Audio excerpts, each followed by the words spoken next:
tinawag siyang overrated. Pero naging NBA superstar siya. Ito ang kwento ng isang binatang hindi pinapansin noon, laging pinagtawanan, palaging minamaliit ngunit hindi kailanman sumuko sa basketball. Ito ang kwento ni Tyrese Haliburton. Bago tayo magpatuloy, kung bago kayo sa channel, huwag kalimutang mag-like at subscribe para sa mga bagong videos. Magpatuloy na tayo. Noong 14 taong gulang pa lang si Tyrese Haliburton, natanggal siya sa isang AAU team. Ang kanyang high school coach pa nga ay tinawag siyang pinakamasamang freshman na kanyang nahawakan. Si Hali ay isa lamang 3-star recruit at halos walang natanggap na alok mula sa mga kolehiyo. At nang siya'y madraft ng Sacramento Kings noong 2020, na-trade siya sa kalagitnaan pa lang ng kanyang ikalawang season. Tinawag pa siyang wannabe all-star ng dating NBA player na si Wally Szczerbiak. At gusto raw siyang bugbugin ni Tim Hardaway Sr. na nagsabing, "Gusto kong gulpiin si Haliburton." Sa 2024 Olympics, halos hindi siya pinagamit. 26 minutes lang ang kanyang total playing time. At sa 3 laro ay hindi man lang siya sinuotan ng jersey. Buong buhay ni Tyrese, palagi siyang minamaliit at hindi pinapansin. At ang pinakamasakit sa lahat ay dumating noong 2025 nang iboto siya ng kapwa niya NBA players bilang most overrated player sa liga ayon sa isang anonymous poll mula sa The Athletic.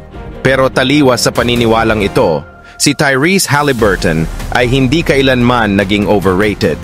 At pinatunayan niya ito sa mga pinaka-clutch na performance sa kasaysayan ng playoffs. Noong 2025 season, 12 sa 14 na tira niya sa huling 2 minuto ng laro na pantabla o lamang ay pumasok. Napatunayan niyang siya'y isa sa mga coldest o pinakakalmado at nakakatakot na clutch player sa buong liga, dagdag pa ang kanyang choke celebration bilang pagpupugay kay Reggie Miller. Ito ang kwento ng isang binatang palaging minamaliit, ngunit hindi kailanman sumuko. Ito ang kwento ni Tyrese Haliburton, kung paanong ang isang patpatin mula Wisconsin ay naging isa sa mga pinakamahusay na leader at clutch player sa NBA. Ipinanganak si Tyrese Haliburton noong Leap Day, Pebrero 29, 2000 sa Oshkosh, Wisconsin. Ang kanyang ama, si John, ay isang coach ng girls basketball team sa middle school. Hindi siya makaalis ng bahay para magtrabaho kung hindi niya isasama si Tyrese. 3 taong gulang pa lang si Tyrese noon at hindi pa pwedeng sumali, pero ayaw siyang payagang umalis nang hindi siya kasama. Sobrang obsessed siya sa basketball. Palagi siyang naglalaro kasama ang kanyang ama at mga nakatatandang kapatid. Sa kalaunan, sumali siya sa youth leagues at AAU team kung saan nakasama niya si Tyler Herro sa isang team na coach ang ama ni Tyler na si Chris Herro. Ngunit isang araw, tinawagan ni Coach Herro Sr. ang mga magulang ni Tyrese at sinabing hindi raw sapat ang galing ni Tyrese at wala raw itong kinabukasan sa programa. Hindi man diretsahang sinabi na siya ay tinanggal, ipinarating ng kanyang mga magulang na pwede pa rin naman daw siyang sumama. Pero para kay Tyrese, mas masakit pa ito sa direktang pagtanggal. Sa isa sa unang practice ng kanyang bagong AAU team, napansin ng mga coach na sobrang baba ng kanyang shooting form. Nagsisimula ito sa ibaba ng kanyang baywang. Galing pa ito sa pagkabata niya nang wala pa siyang sapat na lakas para itulak pataas ang bola ng maayos. Sinubukan ng kanyang bagong coach na si Brian Jonakin na ayusin ang shooting form niya sa pamamagitan ng paggamit sa kanyang 3 taong gulang na apo bilang tagabantay. Pinahawak ng coach ang kamay ng bata habang si Haliburton ay tumira. Sobrang baba ng release ni Haliburton na nablock ito ng preschooler. Tawanan ang buong gym. Umiiyak si Tyrese habang lumalabas ng practice. Pero dahil mahal niya talaga ang basketball at matindi ang kanyang disiplina, bumalik siya kinabukasan at sinimulang ayusin ang kanyang tira. 1 taon ang lumipas, freshman na siya sa high school. Na-late siya sa practice, kaya pinaupo siya sa gitna ng court habang pinarusahan ng sprint ang buong team dahil sa kanyang pagkahuli. Maraming sprint, parang eksena sa pelikulang Koa, Itch Carter. Simula noon, hindi na siya na-late ulit. At kahit tinawag siyang pinakamasamang freshman ni Coach Frank Shade, hindi siya kailanman sumuko sa kanyang pangarap. Dahil ang tanging pangarap niya ay maging isang NBA player. Grabe siya kung mag-training, habang sinasabihan siya ng lahat na imposible itong mangyari. May summer camp sila para sa mga bata. Sumasali siya mula 6 na taong gulang pa lang siya. Ball handling drills, shooting, at laro araw-araw. Ginagawa niya ito tuwing umaga, bawat tag-init, mula edad 6 hanggang 16. Makalipas ang 3 taon, si Haliburton ay junior na sa high school at pinamunuan ang Oshkosh North High sa isang perfect regular season record. Ngunit sa quarterfinals ng estado, ayon na rin sa sarili niyang pagkilala, siya ay na-pressure at natalo ang kanilang koponan. Buhos ang luha sa kanilang pagkatalo, 76-61 ang final score. Pero sa sumunod na taon, bumalik si Tyrese na may matinding determinasyon. Bilang senior, nagtala siya ng average na 22.9 points, 6.2 assists, 5.1 rebounds, 3.5 steals, at 1.7 blocks kada laro.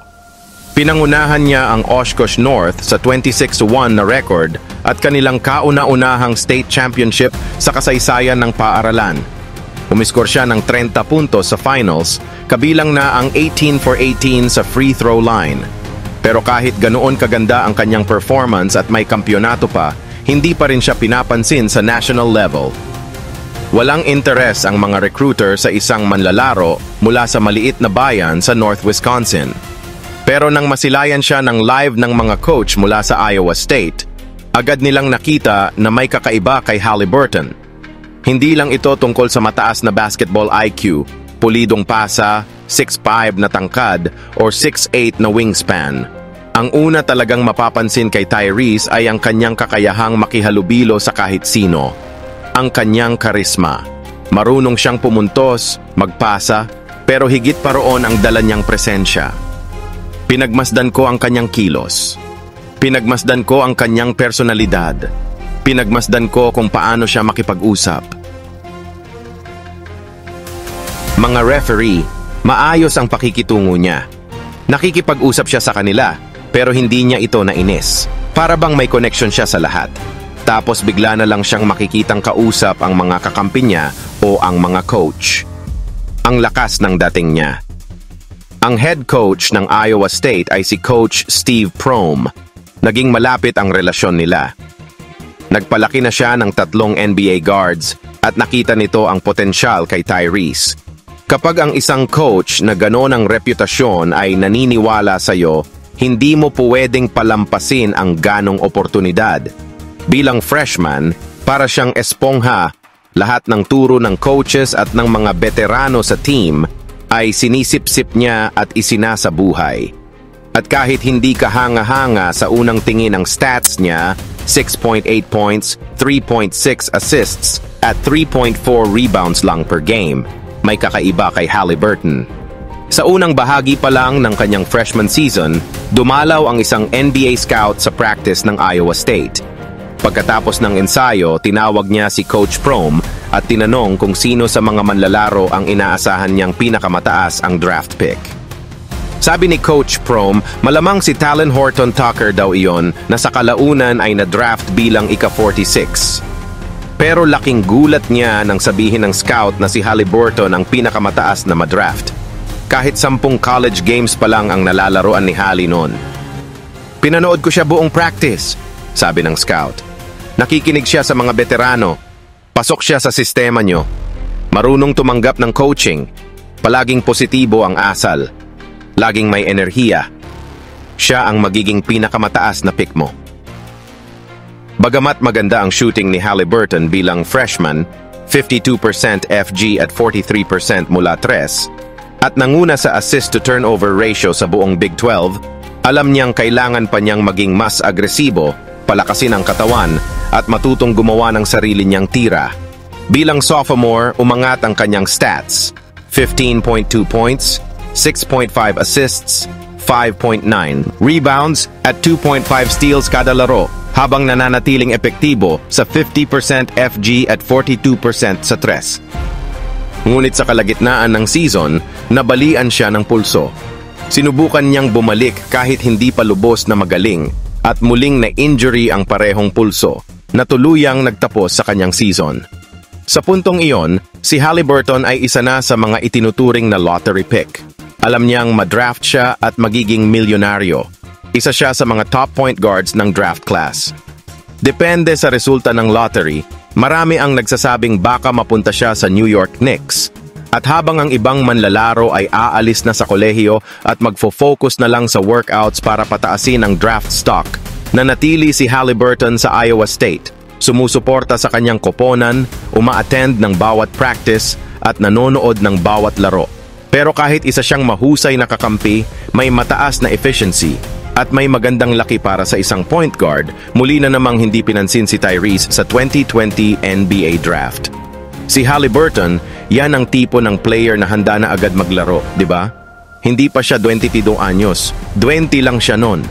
Kunin mo na, yung alam mong magiging magaling, at magiging magaling agad. Sa tingin ko, si Haliburton yon. 12 pick lang si Haliburton, kinuha ng Sacramento Kings. With the 12th pick in the 2020 NBA Draft, the Sacramento Kings select Tyrese Haliburton from Iowa State University. Pero kung babalikan, dapat sanay siya ang naging second pick, kasunod ni Anthony Edwards. Pagdating niya sa training camp, maraming staff ng Kings ang hindi na-impress kay Hallie. Ang nakita lang nila ay isang payat na 185-pound na bata na hindi gaanong athletic at may kakaibang tira, mababa ang bitaw.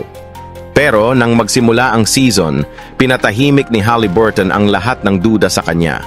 Sa 41% shooting mula sa tres, siya ang naging pinakamahusay na shooter ng Kings at isa sa pinakamahusay sa buong NBA. Bukod sa shooting, isa rin si Ty sa may pinakamagandang assist-to-turnover ratio sa league. Mayo, 5.3 assists at 1.6 turnovers lamang. Kahit na may kasama siyang ball-dominant guard tulad ni De'Aaron Fox, na siyang itinuturing na pinakamagaling na player ng Kings, nagagawa pa rin ni Haliburton na magdala ng magandang resulta sa tuwing siya ay nasa court. Ang galing niya sa pagbasa ng laro, matalinong pagdedesisyon, mabilis na tempo, at tamang tira ang naging dahilan kung bakit gumanda ang takbo ng Kings sa tuwing siya ay naglalaro, na bihirang mangyari sa isang rookie. Nag-average si Tyrese ng 13 puntos, 3 rebounds, 5.3 assists, at 1.3 steals, at nagtapos sa ikatlong pwesto sa Rookie of the Year voting kasunod ni na LaMelo Ball at Anthony Edwards. Sa kanyang ikalawang taon, umangat pa ang kanyang stats sa 14.3 puntos at 7.4 assists kada laro, pinakamataas sa team. Pero bago ang isang laro kontra Philadelphia noong Enero, nakipagkita si Hallie kay Drew Hanlon, isang kilalang NBA development coach na humahawak sa mga tulad ni na Joel Embiid, Jason Tatum, Bradley Beal at Zach LaVine. Hindi talaga naghahanap ng bagong kliyente si Hanlon, kaya noong nagkita sila ni Haliburton, binanatan agad niya ito ng matitinding tanong para malaman kung karapat-dapat ba siyang turuan. Ilang beses kang magiging all-star? Ilang beses kang papasok sa All-NBA First Team? At habang kita niya ang apoy sa mga mata ni Haliburton at ang kagustuhang maging pinakamahusay, may isang bagay siyang hindi nagustuhan. Ang pinakamalaking problema, hindi mo maaabot ang mga yan kung 11 shots lang ang ginagawa mo kada laro. Noong high school ka, number 14 ka, di ba? Kaya kung gusto mong mag-training sa akin ngayong summer, kailangan 14 field goal attempts ka bukas sa laban nyo kontra Sixers. Kung hindi, hindi na kita tuturuan. Kinabukasan, January 29, bumalik si Haliburton at nagtala ng career-high 38 points sa 11 of 19 shooting. Hindi lang niya tinanggap ang hamon, pinatunayan pa niyang kaya niya itong lampasan. Mula noon, naging tuloy-tuloy na ang kanilang pagsasanay at pag-uusap pagkatapos ng bawat laro. Ngunit kahit na gumanda na ang laro ni Haliburton, hindi pa rin maganda ang kalagayan ng Kings.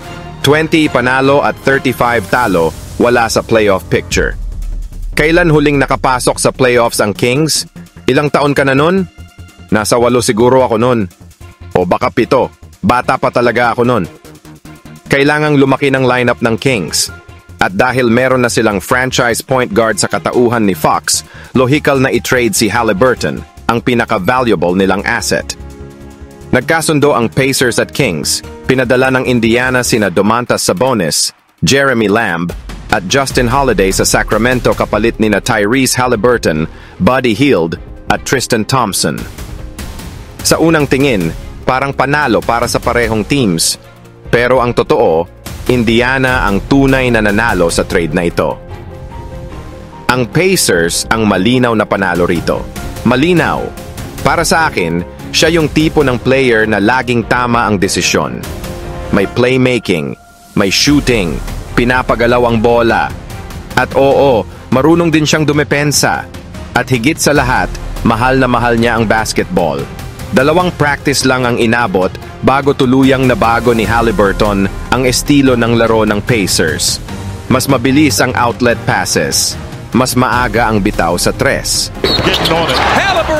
At ang bola, paikot-ikot sa buong court. Mas agresibo ang mga cut ng mga players dahil alam nilang makikita sila ng bagong point guard at ipapasa sa kanila ang bola. Bukod sa koneksyon sa loob ng court, ang enerhiya ni Haliburton ay nakakahawa kahit saan siya maglaro. Isa siyang natural na leader. Gusto siyang sundan ng mga kakampi niya at maglaro ng todo para sa kanya. Dahil nagdadala siya ng magaan na vibes at walang pagka-selfish sa loob at labas ng court. Pagsapit ng 2023 season, pang-4 ang Pacers sa pinakamabilis na pace sa buong liga kumpara sa pang-20 bago dumating si Haliburton. Pero para Arudim, kay Tyrese, ganon na talaga siya maglaro mula pa noon. Ang kanyang amang si John ang nagturo sa kanya gamit ang mga highlight ni Magic Johnson. Ipinakita sa kanya ang kapangyarihan ng pasa at ang koneksyon na nabubuo kapag lahat ng players ay nakakahawak ng bola. Itinuro sa kanya na ang basketball ay isang open floor at natutunan niya itong basahin gamit ang PlayStation. Seryoso, marami sa alam ko sa basketball ay galing sa video games. Kapag naglalaro ka ng 2K at gamit mo yung camera angle nakita mo lahat sa harap mo, ganun din ako mag-isip minsan. Habang ang ibang players ay pilit na inaangkop ang sarili sa bagong team culture, si Haliburton mismo ang naging tagapagbago ng kultura. Dati seryoso lang ang grupo namin. Puro trabaho, walang gaanong personalidad. Pero nang dumating si Hali, nagsimula nang dumating ang lahat sa practice na may ngiti. Dahil alam nilang gusto ng point guard nilang magtagumpay sila. Isa sa pinakamalaking asset ng laro ni Haliburton ay ang tunay na kagustuhan niyang ipasa ang bola agad para bigyang kapangyarihan ang mga kakampi na gumawa ng sarili nilang plays. Naiintindihan niya yon na hindi basta kontrol sa bola ang mahalaga, kundi ang mabilis na ikot nito, ang involvement ng teammates, at ang epekto ng pagbabalik ng bola sa iyo nang may buhay pa. Dapat may magandang energy sa bola, magandang energy sa laro, at ang basketball gods, gagantimpalaan ka. Madalas, kapag pinasa ko agad ang bola sa unahan at nabigyan ng tsansa ang kakampi kong umatake, bumabalik din yan sa akin. Sa kanyang unang buong season bilang Pacer, nag-average si Haliburton ng 20.7 puntos, 10.4 assists at 1.6 steals kada laro. Halos umabot sa elite 50-40-90 shooting splits at naging all-star sa unang pagkakataon. Noong Disyembre, tumira siya ng game-winning 3-pointer at nagtala ng career high noon na 43 puntos, kasama ang franchise record na 10 3-pointers sa panalo kontra Miami. Noong Marso 5, nag-shoot ulit siya ng panalo. Isang 3 sa 125-122 na tagumpay kontra Bulls, tinapos niya ang laro na may 29 puntos at 11 assists. Kinabukasan, laban sa 76ers, nagtala si Hali ng kanyang ika-30 double-double ng season, 39 puntos at 16 assists. Siya ang kauna-unahang player sa kasaysayan ng Pacers na nakagawa ng 30-plus puntos at 15-plus assists sa isang laro. Pero kahit ang ganda ng nilalaro niya, hirap ang Pacers kapag wala siya. May record silang 7 panalo at 19 talo kapag hindi siya naglaro. At dahil nakaliban siya ng 26 games at bata pa ang buong roster, nagtapos ang Pacers sa 35-47 at hindi nakapasok sa playoffs. Gayunpaman, sa unang pagkakataon sa halos isang dekada, malinaw na kung paano gustong maglaro ng Indiana. Tumatakbo ang Pacers dahil tumatakbo si Haliburton. Pinaikot nila ang bola dahil pinapaikot niya ito. Kaya noong papalapit na ang free agency, naghahanap sila ng mga players na kayang tumakbo at maglaro sa mabilis na tempo. Kinuha nila sina Jarvis Walker at Ben Shepherd sa draft, pinirmahan si Bruce Brown at nakipag-trade para kay Obi Toppin. Knicks are finalizing a deal to send forward Obi Toppin to the Indiana Pacers for 2 future second-round picks. Mabilis na nakaangkop sa sistema ng Pacers si Obi Toppin at siya ang madalas na nabibigyan ni Haliburton ng alley-oop lob dunks. Pero mas mahalaga, sa trade deadline ng 2024, ipinadala ng Indiana si Bruce Brown sa Toronto kapalit ni Pascal Siakam, isang katulad ni Haliburton na likas sa mabilisang laro at isa sa pinaka-underrated na bituin sa NBA. Pacers acquiring all-star forward Pascal Siakam in a trade that sends Bruce Brown, Jordan Nwora, and 3 first-round picks to the Raptors. Pinirmahan ni Haliburton ang $260 milyong 5-year extension kasama ang Pacers. At sa off-season, hindi siya tumigil sa paghasa ng kanyang laro. Habang karamihan sa mga NBA superstars ay nasa yate o nagbabakasyon, halos buong off-season ay nasa Indiana lang si Tyrese. Nasa gym, nagsasanay, at nagpapalakas ng katawan. Pagsapit ng 2023-24 season, lumawak ang laro ni Haliburton. Mula sa footwork, shot creation, at pagiging mas dynamic na scorer. Dahil nadagdagan siya ng 12 pounds ng muscle, mas naging matatag siya at kayang makipagbanggaan sa mas malalakas na defenders. At nagbunga ito. Sa regular season ng 2024, nag-average siya ng 20.1 puntos kada laro at nanguna sa buong liga sa assists na may 10.9 habang 2.3 turnovers lang. Noong Nobyembre 14, 2023, nagtala si Haliburton ng halos triple-double, 33 puntos, 15 assists, 7 rebounds, at walang turnover kontra 76ers. Siya ang ikalimang player sa kasaysayan ng NBA na nakagawa ng 30-plus puntos, 15-plus assists, at 0 turnovers sa isang laro. Noong Disyembre 4, nagtala siya ng kanyang unang career triple-double, 26 puntos, 10 rebounds, 13 assists, at muli, walang turnover sa panalo kontra Celtics. Nakisama rin siya kina John Stockton at Magic Johnson bilang tanging mga player sa kasaysayan ng NBA na nagtala ng back-to-back na 20 puntos at 20 assists sa dalawang magkasunod na laro. Ang 23 assists niya kontra Knicks ay bagong franchise record ng Pacers. Pinangunahan din ni Haliburton ang Pacers patungong finals ng unang NBA Cup na dating kilala bilang in-season tournament. Sakaling malampasan niya si LeBron at manalo ang Pacers bukas, sigurado akong pasok na siya sa usapan bilang NBA superstar. At sa tingin ko, nandoon na nga siya. Pero natalo ang Indiana sa Lakers. Gayunpaman, si Tyrese ay naging all-star sa ikalawang sunod na taon at isang boto na lang ang kulang para maging all-star game MVP. Mas mahalaga pa rito, kalaunan ay napabilang siya sa All-NBA third team, opisyal na kinilalang isa sa 15 pinakamahusay na manlalaro sa buong liga. Pangalawa sa pinakamabilis na pace ang Pacers sa buong NBA at nanguna sila sa puntos kada laro, field goals made, field goal percentage, at assists. Ang kanilang 121 offensive rating ay pangalawa sa pinakamataas sa kasaysayan ng NBA. At sa pamumuno ni Haliburton, naging isa ang Pacers sa pinakamasayang panoorin sa liga. Pero bukod sa saya, may laman din ang kanilang laro. Nanalo sila ng 47 games at muling nakapasok sa playoffs sa unang pagkakataon sa loob ng 4 na taon. Isang hindi malilimutang karanasan para sa maraming fans ng Pacers na muling makita ang kanilang team sa postseason. Sa unang round kontra Bucks, Nagtala si Haliburton ng kanyang unang playoff triple-double sa Game 3, 18 puntos, 10 rebounds, 16 assists, at ginawa ang game winner sa 121-118 overtime win ng Pacers. Na segundo na lang, crossover kay Beverly, tira para sa panalo, pumasok! Tyrese! Panalo ang Pacers. Natalo ng Pacers ang Bucks sa 6 na laro, ang kanilang unang panalo sa isang playoff series sa loob ng 10 taon. Pero hindi pa tapos ang kwento. Kahit natalo sila sa unang 2 laro ng second round series kontra Knicks sa Game 3, bumawi si Haliburton ng 31 puntos para pangunahan ang Pacers sa panalo. Umabot sa Game 7 ang serye.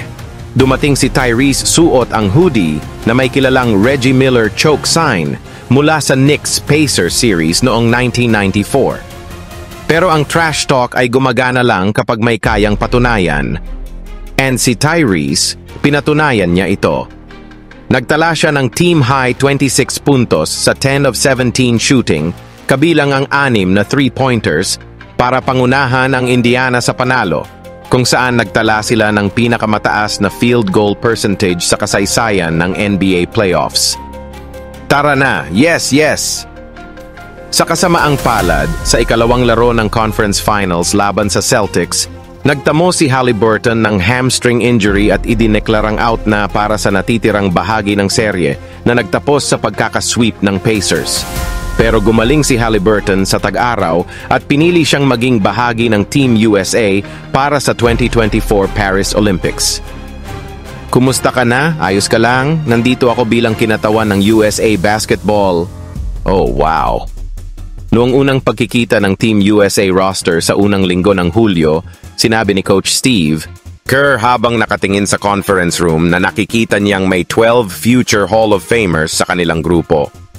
At kahit kaunti lang ang naging minuto ni Haliburton sa Olympics, 3 laro lang at kabuuang 26 minutes, hindi nagbago ang kanyang diwa. Masaya, positibo at laging handang suportahan ang kanyang mga kakampi. Gayunpaman, kahit pa nag-uwi ng gintong medalya sa Olympics at galing sa All-NBA season, nahirapan si Haliburton sa pagsisimula ng 2025 season. Sa unang 15 laro niya, nag-average siya ng 15.3 puntos, pero mababa ang shooting, 37% mula sa field at 28% mula sa tres. Nagtala ang Pacers ng 10-15 record sa unang 2 buwan ng season. Inabot pa ng January 6 bago sila nakaabot sa higit pamar 500 win rate. Bagamat na natiling mabilis sa transition ang Pacers, nagkaproblema sila sa half-court setup, lalo na kapag ina-adjust ng kalaban ang depensa at gumamit ng switch-heavy tactics. Pinipiling dumaan ang mga depensa sa ilalim ng screen ni Haliburton, binabantayan ang kanyang mga kakampi at hinahamon siyang maging scorer. At kahit mahusay si Haliburton bilang shooter, ramdam mo ang kanyang pag-aalangan sa pull-up jumpers dahil hindi natural sa kanya ang maging number 1 option. Masyado akong naapektuhan ng ingay sa labas at napapaniwala ang sarili ko sa mga negatibong iniisip. Sa unang pagkakataon, naramdaman ko ang tunay na pagdududa sa sarili ko sa likod ng bawat ginagawa ko. Pakiramdam ko, ang mga personal kong paghihirap ay nagiging dahilan ng paghina ng team. Marami kaming larong malapit na sana naming mapanalunan, pero hindi ko naibigay ang pinakamagaling kong laro, kaya siguro hindi rin namin makuha ang panalo. Pero bandang Pasko, nagsimulang gumanda ang takbo ng Pacers. Mula Disyembre hanggang sa huling laro ng season, nagtala sila ng 40-17 record. Bumalik ang agresyon at efficiency ni Haliburton. Sa buong season, nag-average siya ng 18.6 puntos at 9.2 assists, ikatlong pinakamahusay sa buong liga, at may 58% effective field goal percentage, mas mataas pa kaysa kay Steph Curry noong 2025. 1.6 lang ang turnovers niya kada laro, at siya ang nanguna sa buong NBA sa assist-to-turnover ratio, 5.6 assists para sa bawat turnover. At kahit hindi siya napili sa All-Star team dahil sa mabagal na simula, nakakuha muli si Haliburton ng All-NBA Third Team Honors. Pagkatapos nito, nagsimula na ang playoffs. Kumusta kayo mga tol? Good morning! Happy playoffs! At doon nagsimula ang clutch shooting run ni Haliburton na hindi pa natin nasaksihan kailanman. Sa unang round kontra Bucks, agad na nagtala ng 3-1 series lead ang Indiana. Sa Game 5, nagtala si Haliburton ng 20x puntos, 5 rebounds, 9 assists, 3 steals, at 3 blocks. Kabilang na ang game-tying layup na nagpadala ng laro sa overtime. Sa OT, tila panalo na ang Bucks. May 7-point lead sila sa natitirang 31 segundo. Pero biglang nagbago ang lahat. Pumasok ang tres ni Nembhard, 2 turnover ang ginawa ng Bucks, at 2 clutch layup mula kay Haliburton ang nagtulak sa Pacers patungong panalo, at panalo rin sa buong serye. Pagdating sa second round laban sa number 1 seed na Cavaliers, patuloy ang milagro ng Pacers. Pagkatapos manalo sa Game 2, mukhang babawi ang Cavs sa Game 3. May 14-point lead sila matapos ang third quarter at lamang pa ng 7 puntos sa huling 1 minuto ng laro. Pero pagkatapos noon, oras na ni Haliburton. Kumamada siya ng psych na puntos sa huling minuto, kabilang ang isang nakakalokong 3 para sa panalo. Hindi na nakabawi ang Cavs pagkatapos ng pagkatalong iyon at tinapos ng Indiana ang serye sa loob lamang ng 5 laro para umusad sa kanilang ikalawang sunod na pagpasok sa Conference Finals. Gayunpaman, sa kabila ng ilang nakakabaliw na comeback sa playoffs, ang pinakamatindi ay hindi pa nangyayari.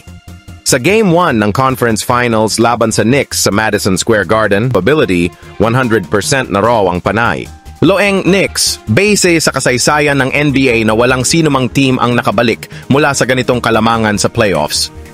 May 40 segundo na lang ang natitira. Gumawa ng layup si Karl Anthony Towns para palawigin ang lamang ng Knicks sa 8 puntos at bumalik ang win probability sa 99.9%. Nabigyan ng pagkakataon ang Pacers. 2 na lang ang lamang ng New York, may para sa kalamangan ng Indiana. Sa kasunod na turnover ng Knicks, sinelyuhan ni Obi Toppin ang laban sa isang dunk para sa 3-point lead at tuluyang nanalo ang Pacers sa score na 138-135 ay. Nagtapos si Haliburton na may team-high 31 puntos, 11 assists at 2 turnovers lamang. Plus 15 ang Pacers habang nasa loob siya ng 43 minuto gamit ang kanyang husay sa pagkontrol ng bilis at tempo ng laro para parusahan ang switching defense ng Knicks. Napanalunan din ng Indiana ang Game 2 sa New York sa likod ng 39 puntos ni Pascal Siakam. Ngunit bumawi ang Knicks sa Game 3 sa Indianapolis 106-100. Pakiramdam ko talaga ay may pag-asa pa ang Knicks. 6-1 sila sa mga laro sa labas ng kanilang home court. Paulit-ulit kong binabalikan yon. 6 na panalo, 1 talo sa road games. Marunong silang manalo sa biyahe. O minsan pangit ang simula, minsan kailangan pa nilang mahuli ng 20 bago magising. Pero may malakas silang tsansa na kunin ang serye. Pero pagdating ng Game 4, isa sa pinakamaganda G-performance mula sa isang point guard ang ipinamalas ni Haliburton. Bumomba si Tyrese ng 32 puntos, 12 rebounds, 15 assists, 5 3-pointers, 4 steals, at 0 turnovers sa panalong 130-121 para maitala ang 3-1 lead sa serye. Hindi ka na makakakita pa ng mas perpektong paglalaro sa point guard position sa ilalim ng ganitong pressure. Siya ang kauna-unahang player sa playoff history na nakagawa ng 30-plus puntos, 10-plus rebounds, at 15-plus assists na walang turnover. Pero hindi na ito nakakagulat. Ang Game 4 ay isang masterclass. Ika-11 na niyang laro na may 15 assists at 0 turnovers sa kanyang career. Sunod lang kina John Stockton at Chris Paul sa ganoong record. At kahit na pinahaba pa ng New York ang serye sa panalo sa Game 5, tuluyan na itong tinapos ng Pacers sa Game 6 para makabalik sa finals sa unang pagkakataon mula pa noong panahon ni Reggie Miller noong 2000. Sa Conference Finals, nag-average si Haliburton ng 21 puntos, 10.5 assists at 2.5 steals. Isang boto na lang sana ay nakuha na niya ang ECF MVP. May halong estilo ni Magic Johnson, Steve Nash at Jason Kidd ang laro niya. Mula sa bilis ng pagpapatakbo, kontrol sa tempo, hanggang sa pagpapaganda ng laro ng mga kakampi. At kahit nakakaiba ang forma ng tira niya at medyo unorthodox ang galaw, lalo na sa dami ng kanyang jump passes, walang duda. Isa na siya sa pinakamahusay na point guard sa buong liga. At dahil 25 taong gulang pa lang siya, mukhang mananatili siya sa rurok ng laro sa loob ng isang dekada. Hindi masama para sa isang sinasabing overrated. Salamat sa panonood. Kung nagustuhan nyo ang video, huwag kalimutang mag-like at subscribe para sa mga bagong videos. God bless sa lahat.